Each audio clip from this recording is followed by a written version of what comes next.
욥기 3장 읽겠습니다.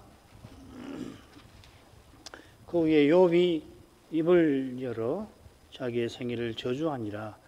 욥이 말을 내어 가로되 나의 낱날이 멸망하였었더라면 나말을 베었다 하던 그 밤도 그러하였었더라면 그날이 캄캄하였었더라면 하나님이 위에서 돌아보지 마셨더라면 빛도 그날을 비추지 말았었더라면 유암과 사망의 그늘이 그날을 자기 것이라 주장하였었더라면 구름이 그 위에 덮였었더라면 낮을 캄캄하게 하는 것이 그날을 두렵게 하였었더라면 그 밤이 심한 어둠에 잡혔었더라면 해의 날수 가운데 기쁨이 되지 말았었더라면 달의 수에 들지 말았었더라면 그 밤이 적막하였었더라면 그 가운데에서 즐거운 소리가 일어나지 말았었더라면 나를 저주하는 자 곧 큰 악을 격동시키기에 익숙한 자가 그 밤을 저주하였었더라면 그 밤의 새벽별들이 어두웠더라면 그 밤이 광명을 바랄지라도 얻지 못하며 동틈을 보지 못하였더라면 좋았을 것을 이는 내 모태의 문을 닫지 아니하였고 내 눈으로 환난을 보지 않도록 하지 아니하였음이로구나. 어찌하여 내가 태에서 죽어 나오지 아니하였던가? 어찌하여 내 어미가 나올 때 내가 숨지지 아니하였던가? 어찌하여 무릎이 나를 받았던가? 어찌하여 유방이 나로 빨게 하였던가?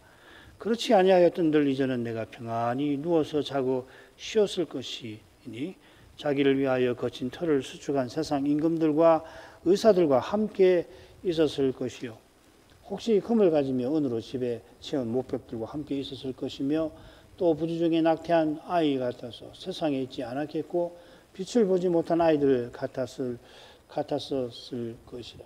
거기서는 악한 자가 소요를 거치며 거기서는 곤비한 자가 평강을 얻으며 거기서는 갇힌 자가 다 함께 평안히 있어 감독자의 소리를 듣지 아니하며 거기서는 작은 자나 큰 자나 일반으로 있고 종이 상전에게서 놓이느니라. 어찌하여 공관자에게 빛을 주셨으며 마음이 번뇌한 자에게 생명을 주셨는고 이러한 자는 죽기를 바라도 오지 아니하니 그것을 구하기를 땅을 파고 숨긴 보화를 찾음보다 더하다가 무덤을 찾아 얻으면 심히 기뻐하고 즐거워하나니 하나님에게 둘러싸여 길이 아득한 사람에게 어찌하여 빛을 주셨는고 나는 먹기 전에 탄식이 나며 나의 앓는 소리는 물이 쏟아지는 것 같구나.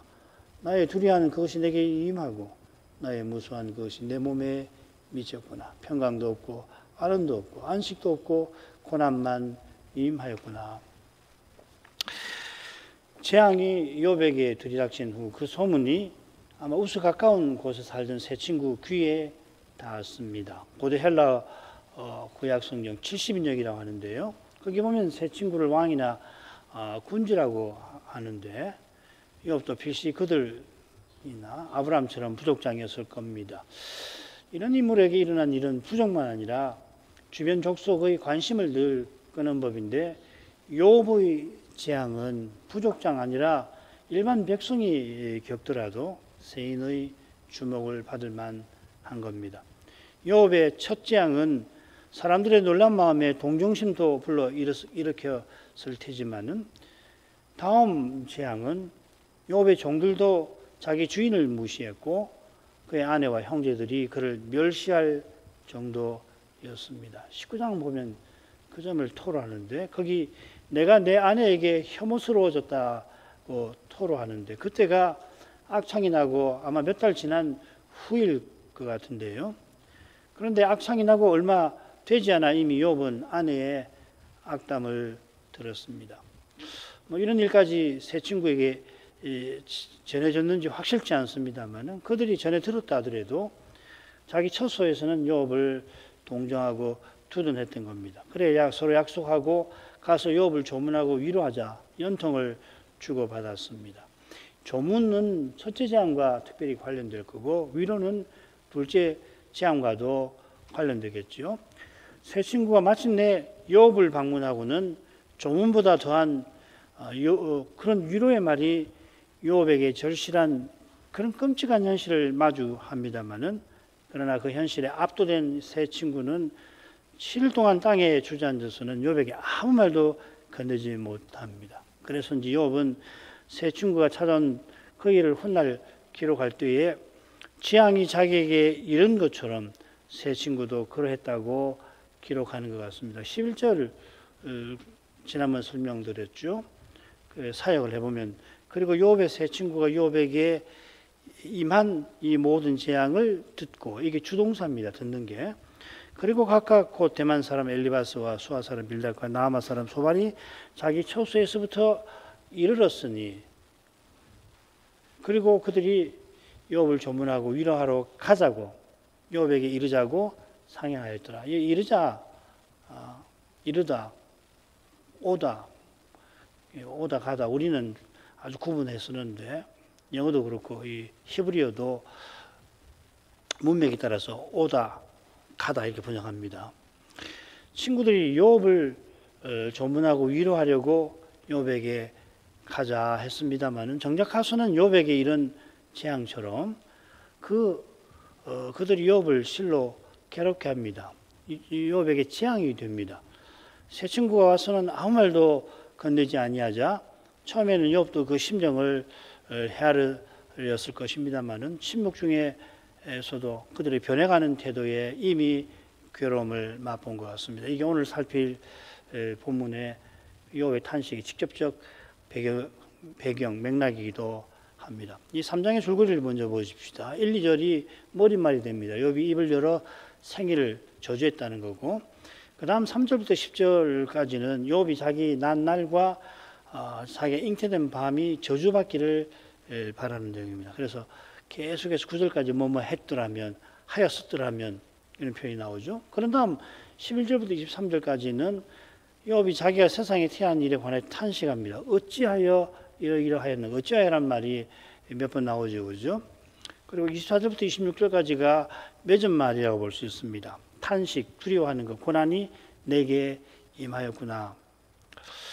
그러니까 머릿말 이 3장의 주제는 욥이 자기 생일 출생을 저주함, 이렇게 요약할 수 있겠습니다. 이 주제가 3장에 시종일관 나오는데 짧은 머릿말이라고 하니까 혼동되네요.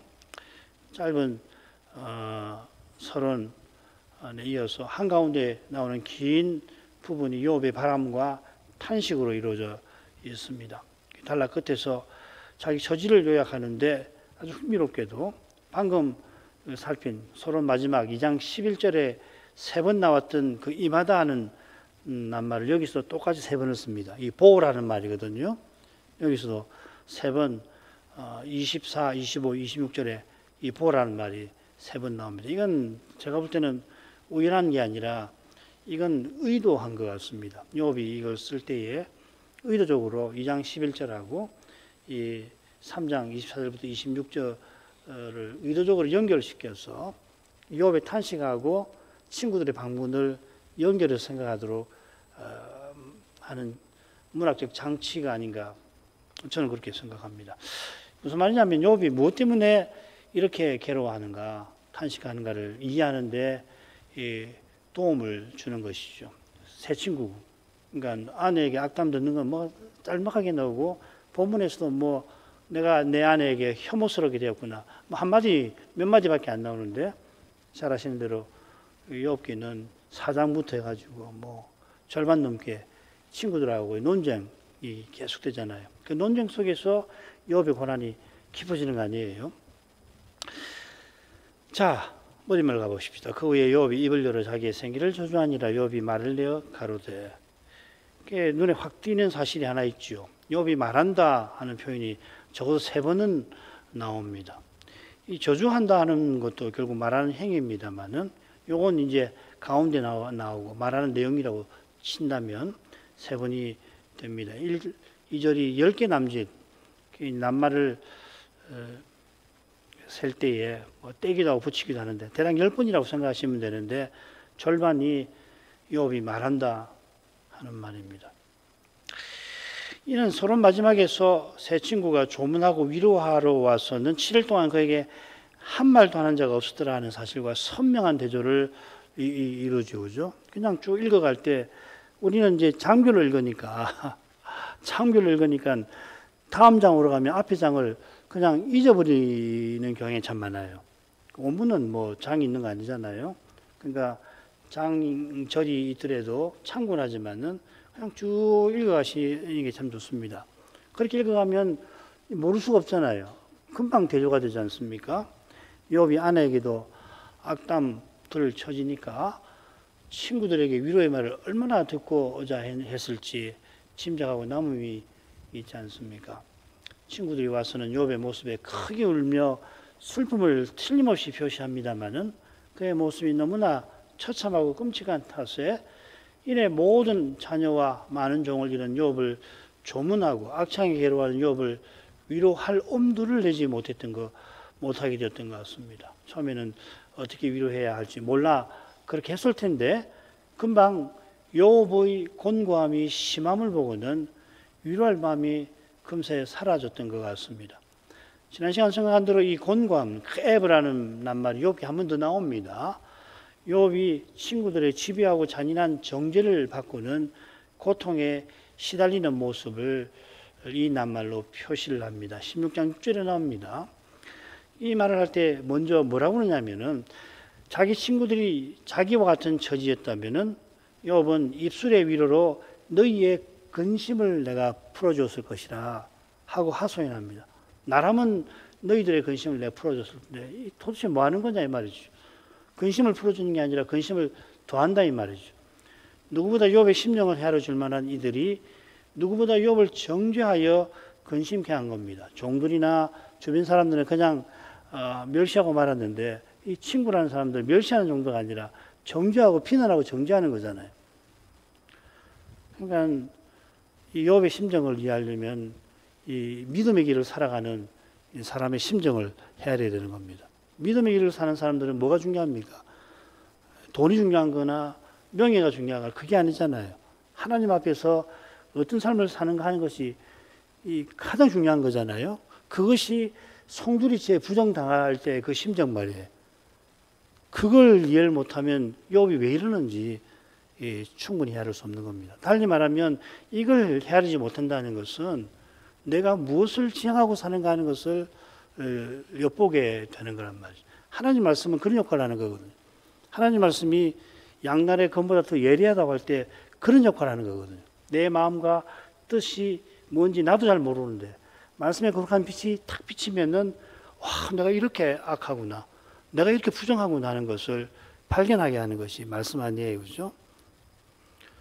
앞으로 뭐 얼마나 욥기를 할 수 있는지 사실 오늘 욥기 3장을 한 번에 다 하려고 했는데 도저히 내용이 깊어가지고 몇 줄밖에 못했는데 이렇게 하면 뭐 다 할 수가 있을지 모르겠지만은 아무튼지 이 금방 말씀드린 이 점을 잘 기억해서 욥의 처지, 욥의 괴로움 그리고 우리가 믿음으로 살아가는 삶은 어떤 삶인가?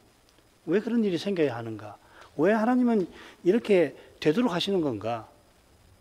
거기에서 이제 우리가 믿는 이 삶의 복스러움, 은혜로움, 신비함, 또 그 길을 걸어가는 그 기꺼움, 뭐 이런 것들을 깨달아야겠죠. 새 친구들이 위로하러 왔다가 욥의 공고함이 심함을 보고 말문이 막혔다는 표현은 위로할 엄두가 나지 아니한 정도가 아니라 정죄할 엄두가 나지 않은 것을 가리키는 것 같습니다. 이거 분명히 잘못됐는데 이걸 어떻게 야단을 치느냐 엄두가 안 날 정도였다는 겁니다.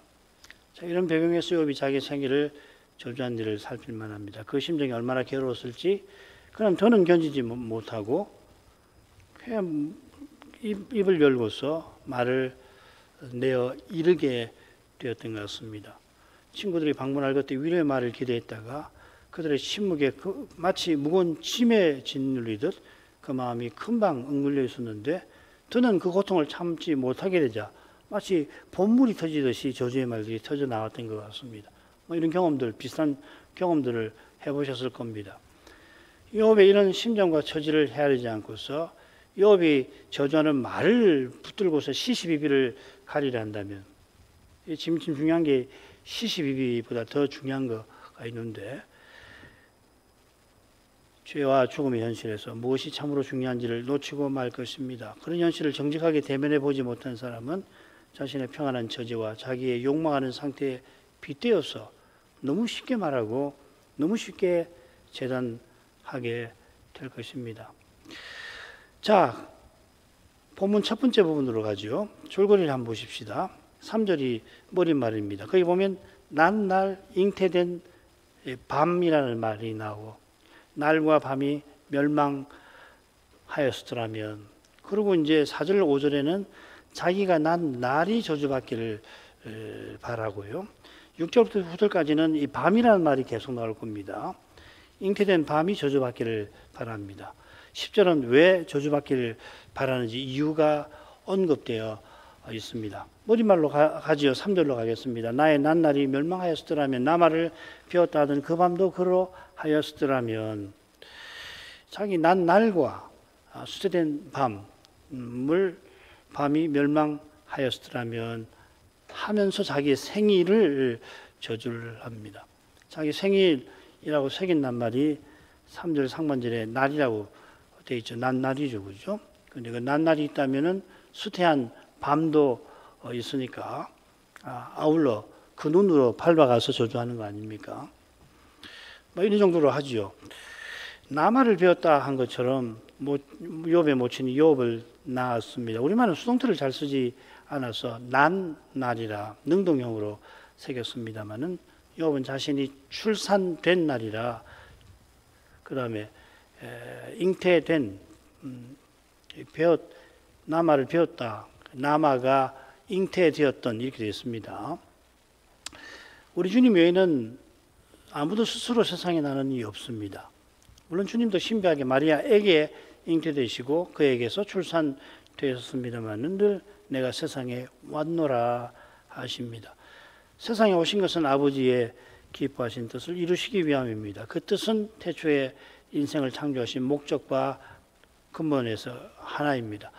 이 사실 위에서만 인생이 세상에 태어난 데에서 진정한 영원히 참된 기쁨을 누립니다. 타락한 이 세상에서 아이가 태어나면 그렇게 괴로워하던 가장 고통스러운 그 고통을 아이가 낳으면 잊고 즐거워하는데, 왜 그렇게 되는가 하면 태초에 하나님이 생육하라 하신 사실이 있어 그런 겁니다. 그런데 이 생육하라 하신 사실을 깨닫게 되는 만큼 세상에 난 보람을 거둡니다마는, 그 뜻을 누구보다 잘 깨달은 욥이라도 극심한 환난을 겪게 되자 자기가 수태된 밤까지 저주하게 된 겁니다. 욥의 심정을 누구보다 잘 헤아린 인물이 전도자일 겁니다. 전도서 4장 2절 3절 그러므로 나는 살아있는 산자보다 죽은 지 오랜 자를 복되다 하였으며 이 둘보다도 출생하지 아니하여 헤아리서 행하는 악을 보지 못한 자가 더욱 낫다 하였노라. 세 부류의 사람을 비교하고 있습니다. 그 비교하는 기준은 헤아려서 행하는 악을 보는 겁니다. 이 복을 보지 않는 만큼 낫고, 그러니까 아예 보지 않으면 제일 낫죠. 타락 후에 인생이 악에 너무나 익은 나머지 얼마나 악에 익어서 전도자의 고백을 우리가 헤아리기가 사실 힘듭니다. 그러나 악 중에 악인 죄의 현실, 그리고 이 죄로 말미암은 죽음의 현실에 제대로 놓이면 달라집니다. 자기 죄로 말미암아 죽게 되어도 그 죽는 현실이 인생에게는 견디기 힘든데, 욥은 까닭도 없이 이미 죽음보다 더한 현실에 처해 있습니다. 게다가 필시 그의 곤고와 고통이 시간이 갈수록 심해지고 있었습니다. 더욱이 재앙이 이르기 전에는 누구보다 주의 앞에 순전한 삶을 살면서 신령한 기쁨과 보람을 거두고 있었으며 언약의 복들을 누렸는데, 그 복에서 신령한 기쁨을 욥은 누린 사람이거든요. 이 기쁨이 연기처럼 사라졌을 뿐 아니라 그 기쁨을 남은 생애에 다시는 누리지 못할 것 같은 고통에 욥의 마음이 무너져 내는 겁니다. 또 살기가 힘들어지는 거죠. 그런 처지에서 욥이 자기 생일을 저주했지 아내의 악담을 따라 여호와를 욕하지 아니하였습니다. 욥이 여호와를 저주하지 아니한 것은 오직 여호와께서 욥의 마음을 붙들어 주신 까닭입니다. 너무 성급하게 여호와의 신실하심에 기대는 설명 아니냐고 저에게 지적을 누구든지 할 것 같습니다만은, 하나님의 은혜를 떠나서는 믿음과 구원이 전혀 있을 수 없다는 겁니다. 생일을 저주하는 그가 죽기를 갈구하지만은, 갈구하는 그 마음이 이미 죽음 없는 곳, 죽음을 넘어서는 순간을 바라봅니다. 이 13절이 이하가 그 내용이란 말이죠. 그죠? 그런 세계를 저주하면서도, 자기 생일을 저주하면서 저주하는 마음이 바라는 것은 죽음 없는 곳, 죽음을 넘어선 곳을 향하고 있잖아요. 저주의 표현이 가득한 욥의 말들 사이사이에 섬광처럼 소망의 빛이 비칩니다. 이는 하나님의 사랑의 영광이 그의 영광에 비춘 까닭일 겁니다. 그 사랑은 오직 오실 메시아를 통하여 욥에게, 구약 백성에게 비추었습니다. 지금도 그리스도의 얼굴에서 하나님의 영광을 아는 광채가 우리에게 비칩니다. 그 영광이 많은데, 큰 영광, 거룩한 영광, 영원한 영광, 여러 가지를 표현할 수 있는데, 그 영광은 무엇보다 아버지가 자기 아들을 우리 모두를 위해서 아끼지 않고 내어주시는 사랑의 영광입니다. 그 광채는 나를 사랑하사 나를 위하여 자기 몸부리신 하나님 아들의 광채인 겁니다. 이런 광채가 저 옛날 욥에게도 욥 안에 계신 성신으로 말미암아 비추었다 저는 확신합니다. 이 사랑의 거룩함이 성육신과 십자가에서 환히 드러났고, 부활하신 그리스도께서 우리를 통하여 지금 이루고 계시는 일에서도 그러한 것입니다. 그 일이 지금 욥이 겪는 일과 붙어 있으면 똑같은 면도 있고 다른 면도 있어요. 그건 그리스도 오시기 전과 이후일 거고, 그런 차이점이 있는데 본질에서는 같지 않나. 참 저로서는 이 정도 말할 수 있겠습니다. 그 다음 가지요. 그날이 캄캄하였더라면, 하나님이 위에서 돌아보지 마셨더라면, 빛도 그날을 비추지 말았더라면, 유암과 사망의 그늘이 그날을 자기 것이라고 주장하였더라면, 구름이 그 위에 덮였더라면, 낮을 캄캄하게 하는 것이 그날을 두렵게 하였더라면. 이 각각 삼행구로 되어 있죠. 4절 5절이. 그리고 이 삼행구는 비슷한 줄거리로 되어 있는 것 같아요. 그래서 이 4절 5절을 제가 도표와 같이 배열을 했습니다. 그래서 각 절의 삼행구는 처음 구, 셋째 구가 서로 비슷한 의미를 갖고 있습니다. 그날이 캄캄하였더라면, 빛도 그날을 비추지 말았더라면. 비슷하죠, 그죠? 그 가운데의 구는 하나님의 활동을 다루고 있습니다. 5절에는 하나님이라는 표현이 없는데, 구름이 덮였다는 표현 뒤에 영광구름을 암시하는 내용이 있는 것 같습니다. 그리고 이 번역을 이 한국어에 맞게, 문맥에 맞게 해가지고서 이 서로 같은 낱말이 잘 드러나지가 않는데, 오문을 보면은 4절하고 5절하고도 서로 관계됩니다. 4절에 그날이 캄캄하였더라면, 그 캄캄하다는 말하고 유암하고 같은 말입니다. 그리고 빛도 그날을 비추지 말았더라면 하는 거하고 밤을 캄캄하게 하는 것이 사실 비슷합니다. 그러니까 4절 5절이 굉장히 비슷한 의미를 갖고 있고, 그리고 아주 절묘하게 서로 연결되어 있다는 것을 알 수가 있겠습니다. 그날이 캄캄하였더라면, 이게 그대로 번역하면 그날이 흑암이었더라면, 성경에서 어둠이라고 하는 말입니다. 호색이라는 말입니다. 이 표현은 셋째 구와 더불어서 창조의 첫째 날을 떠오르게 합니다. 하나님이 태초에 하늘과 땅을 지으셨는데, 땅은 흑암이 깊음 위에 있었죠. 하나님의 신께서 이 깊음의 표면, 수면 위에 운행하실 때에 빛이 흑암을, 유암을 비추었습니다. 이렇게 창조의 첫째 날이 창조하신 뜻을 조차 이루어졌습니다. 인생이 하나님의 빛을 보고서 그 영광을 뵙고 드러내며 살라고 하나님이 이렇게 창조하신 거죠. 욥은 자기의 낮날이 흑암이 되고 빛이 그날을 비추지 말았더라면 할 때에 창조주 하나님이 자기를 구원하신 뜻이 눈앞에 불행한 현실에서 무너지는 것만 같았던 것 같습니다. 그럴 것 같으면 차라리 자기가 세상에 나지 않는 편이 낫겠구나 하는 생각이 마음을 사로잡았던 겁니다. 그런 마음이라 현실상 전혀 불가능한 자기의 낮날이 유암이 되었더라면 그런 표현이 나왔던 것이죠. 이게 뭐 자기 난날이 유암이니 뭐 그날 자기만 태어났습니까? 그거 아니잖아요. 그런 식으로 이런 논리적으로 이 말을 접근할 게 아니라 어떤 심정을 표현하고 있느냐는 겁니다. 돌아가셔서 예레미야 20장 이 부분을 읽어보시면 좋은데, 욥이 말하고 하는 바는 예레미야의 고백하고 같은 예레미야의 말을 통해서 확인할 수 있습니다. 예레미야 뭐라고 하냐면 나를 태에서 죽이셨더라면 나의 어미로 내 무덤이 되게 하셨더라면, 이 말을 하는 거죠. 그죠? 예레미야가 얼마나 고난을 겪었는지, 어찌하여 내가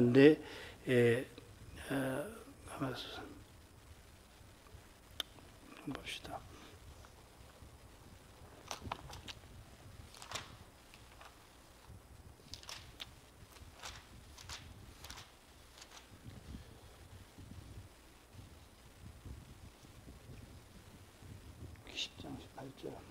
태에서 어찌하여 내가 태에서 나와서 고생과 슬픔을 보며 나의 날을 수욕으로 보내는 거 하면서 자기가 사사나였더라면은 했던 건데, 욥이 이 선제만큼 표현을 보면은 예레미야보다 더한 고난을 맛보았던 것 같습니다. 그런 괴로움을 이렇게 표현하는 거란 말이죠. 아무튼 자기에게 생각이 막 갇혀 있는, 너무나 슬픔이 크니까 나의 난날이 어두움이었으라면, 이렇게 표현하는 거죠. 그의 고난이 얼마나 깊었으면 하나님이 위에서 돌아보지 마셨더라면 할 정도였습니다. 이 돌아본다는 낱말이 여기서는 하나님이 사랑으로 돌보신다는 뜻일 겁니다.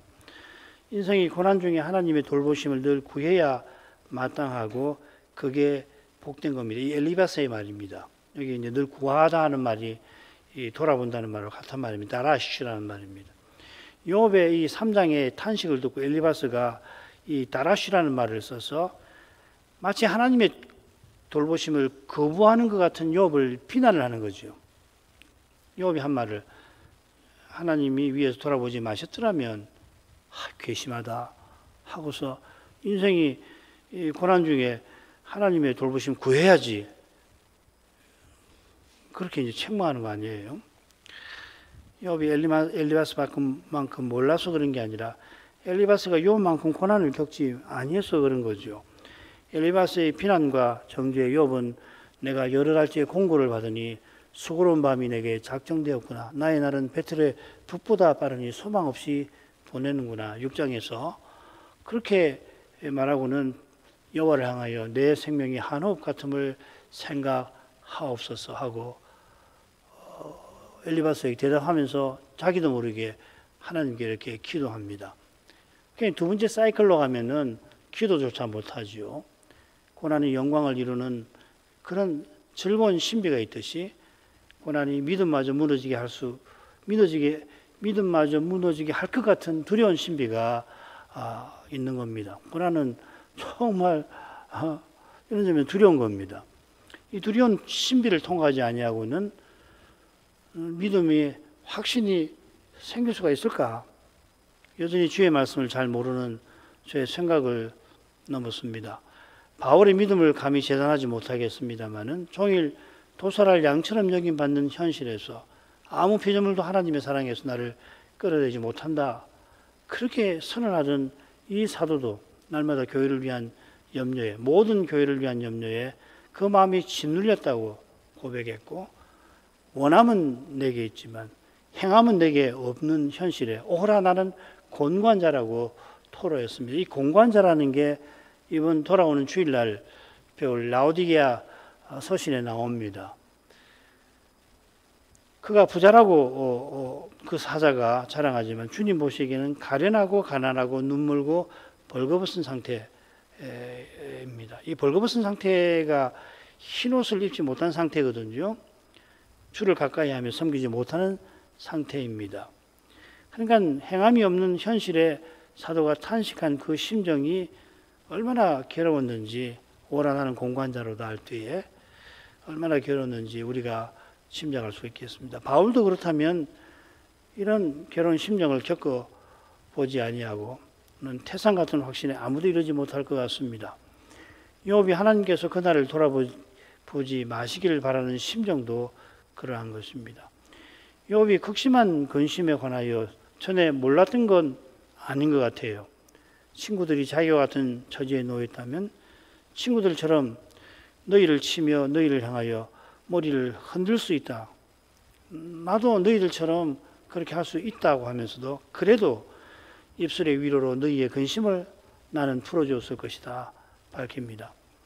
욥이 비로소 자기가 직접 겪어본 까닭에 친구들처럼 정죄하지 않고 위로를 건네려 했을 수도 있습니다만은 바로 이어서 내가 말하여도 내 근심이 풀리지 아니한다 하고 토로합니다.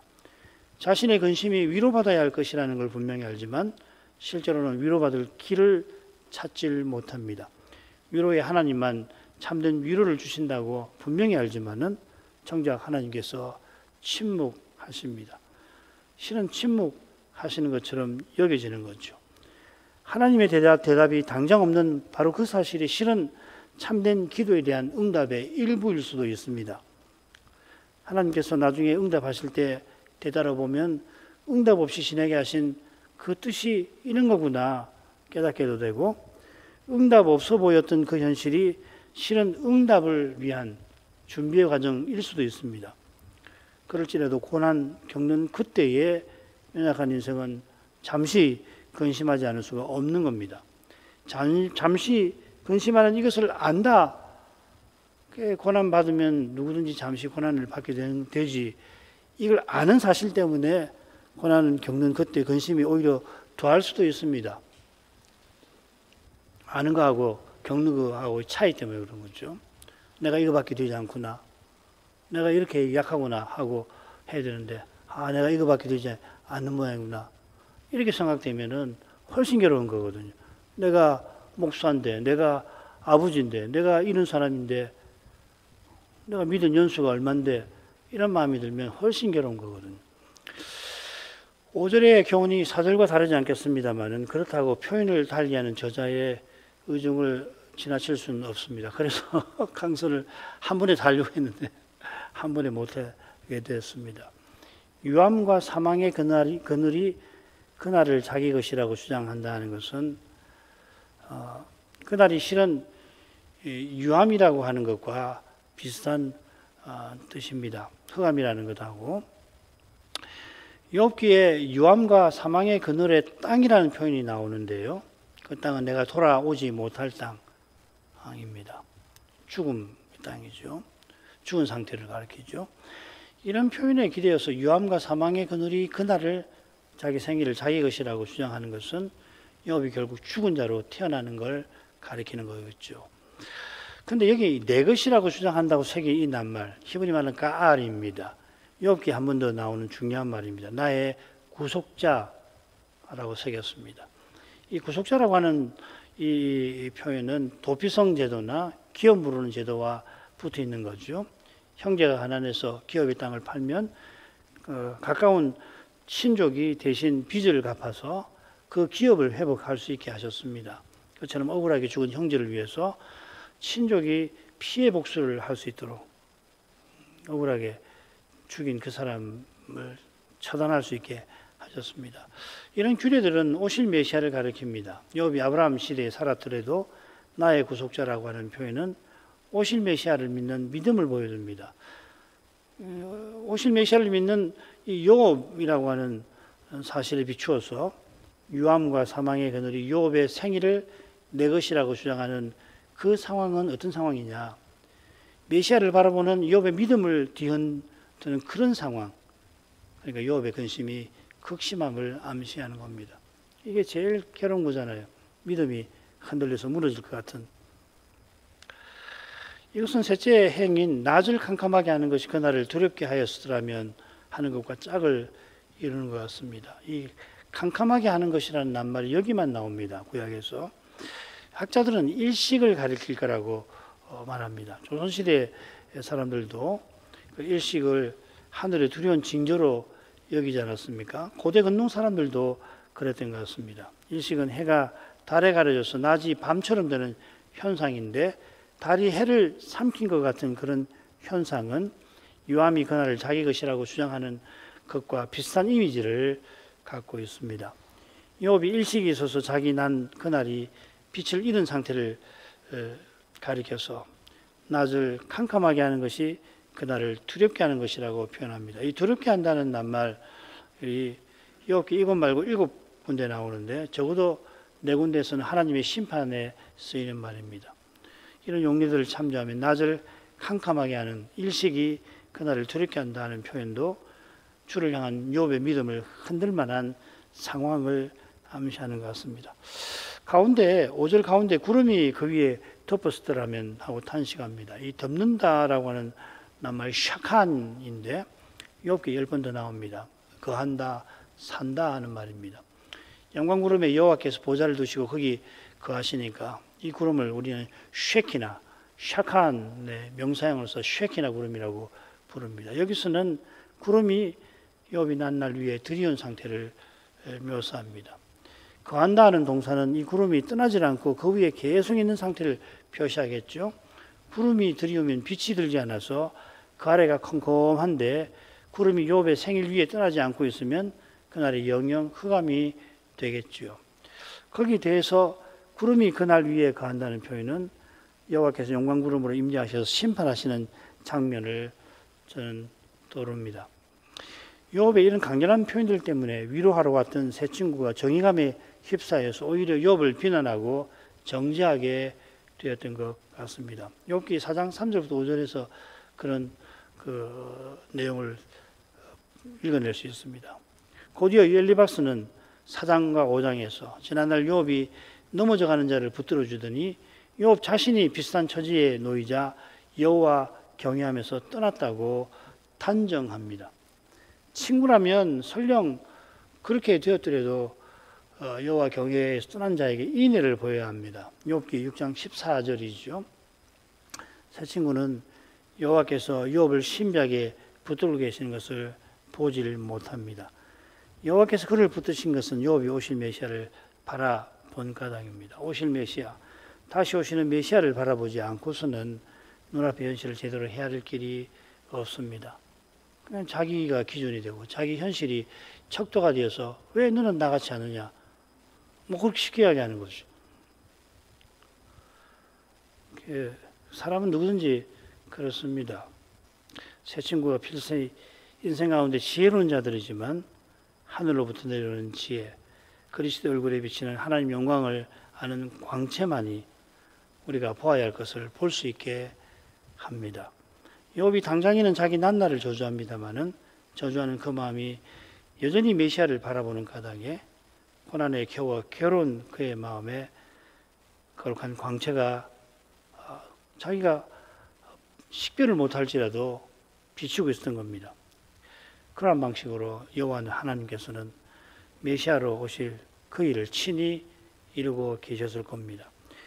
메시아께서 다시 오시는 그 길에 욥과 같이 고난받는 일이 참된 교회와 신자에게 없을 수가 없습니다. 이 정도 하죠. 위로하러 왔던 세 친구가 욥의 곤고함이 심함을 보고 7일을 함께 있었지만 아무도 욥에게 위로의 말을 건네지 아니했는데 견디다 못한 욥이 입을 열어 자기 생일을 저주하였습니다. 친구들에게 원망하는 거 아니고요. 저주하는 그의 표현을 통하여 그의 고난이 얼마나 극심한지를 엿볼 수 있습니다만은 새 친구는 이 저주의 말에 욥을 정죄합니다. 친구라면 그가 혹 여호와 경외를 저버리는 경우에도 그에게 인애를 드러내야 친구인데 그래야지 못한 겁니다. 이 사실이 욥의 고난을 더욱 심하게 만듭니다. 욥은 이미 왜 고난받는지 그 까닭을 알지 못해서 심히 괴로운 처지였는데 위로하러 온 새 친구들로 인해서 더욱 고난 가운데 떨어졌으니까 이런 일은 사람의 생각과 경험을 넘었습니다. 왜 고난받는지 모르는 그의 마음에 놀랍게도 오실 메시아를 바라보는 심정이 사라지지 않습니다. 여호와께서 욥의 고난을 통해서 메시아 보내실 일을 이루고 계신 것입니다. 요한계시록은 주께서 내가 속히 오리라 하신 약속이 어떻게 역사에서 이루어지는지를 교훈하는데 그 교훈이 욥기의 교훈과 일치합니다.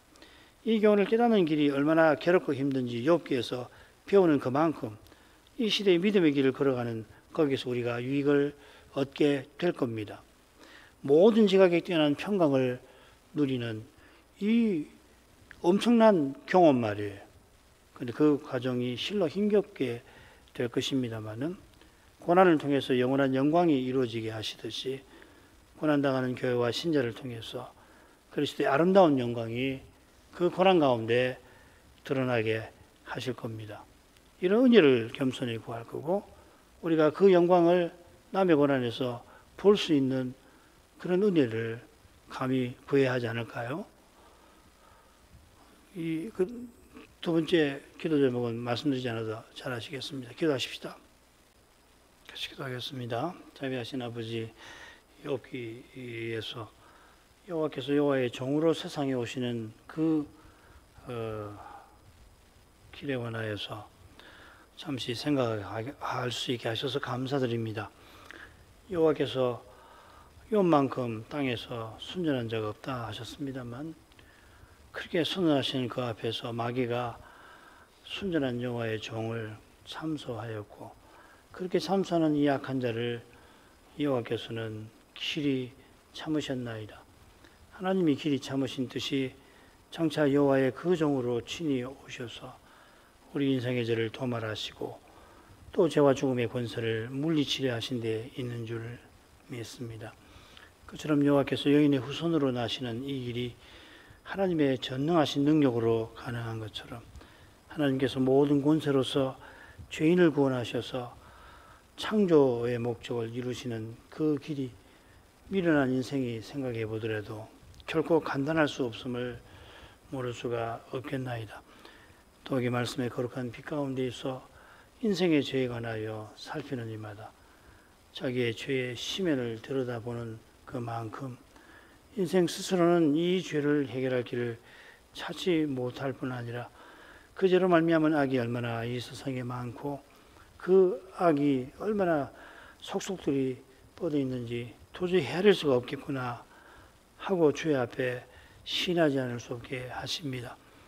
자기 자신의 죄만도 그러한데 인생의 온갖 죄와 그로 말미암은 실로 숱한 온갖 악에 관하여는 하나님만 다 아시고 그 많은 죄책을 하나님의 능력으로 감당하셨으며 또한 하나님의 지혜로서 죄로 말미암은 악에서 이 세상을 여전히 보호하시면서 다시는 죄와 죽음의 권세가 작동하지 못하는 그런 영원한 세계를 부활하신 그리스도를 통하여 이제도 이루어 가시는 줄 믿나이다. 하나님이 자기 아들을 세상에 보내시는 그 일을 어떻게 이루어 가셨는지를 깨닫게 하시려고 구약 계시를 책에 신약 계시보다 길게 기록하여 우리에게 전해주셨습니다. 그 길고 긴 세월을 여호와 하나님이 인내하시며 낙원에서 하신 약속을 친히 이루어 가시면서 시대마다 믿는 자기 백성을 위로하신 줄 압니다. 여호와께서 인내와 위로의 하나님이시고 하나님의 말씀이 인내와 위로의 성경이라고 바울이 명명할 수 있었던 것처럼 여호와께서 욥을 통하여 얼마나 죄 있는 이 세상에서 구원의 약속을 이루려고 인내하셨는지를 저희가 배우게 하십니다. 욥이 겪었고 또 겪게 될 고난에서 욥의 인내가 사람에게서 나온 게 아님을 계속해서 배우게 하시고 세상 마지막까지 부활하신 그리스도께서 충성되고 신실을 하셔서 우리에게 하신 약속을 다 이루어 가실 것을 더욱 믿고 바라보게 하옵소서. 이 믿음과 소망 위에서 저희 눈앞의 현실을 바로 보고 거기서 중요한 것을 알고 그것을 붙들고 나가게 해 주옵소서. 믿음의 길에서 고난받는 현실에서 고난받게 하시는 그 거룩한 뜻을 마침내 깨달을 수 있기를 참으로 바라는 그런 심정을 이 세상 행복을 추구하는 데서 끊임없이 돌이켜서 이 심정을 구할 줄 알게 해주시고 그리하여서 모든 지각을 넘어서는 하나님의 평강을 맛보고서는 담대히 죄와 죽음의 현실을 대면하며 주의 교회가 가야 할 길을 걸어갈 수 있도록 이끌어 주시기를 간절히 비옵나이다. 주의 인도를 전심으로 구하게 하시고 인도하시는 주님을 참으로 기다리는 태도를 취할 때에 심지어 비웃고 멸시를 당할 수가 있는데 더욱 주님의 자비를 구하면서 주님의 말씀을 향하도록 주장하여 주시옵소서. 예수님 이름으로 기도합니다. 아멘.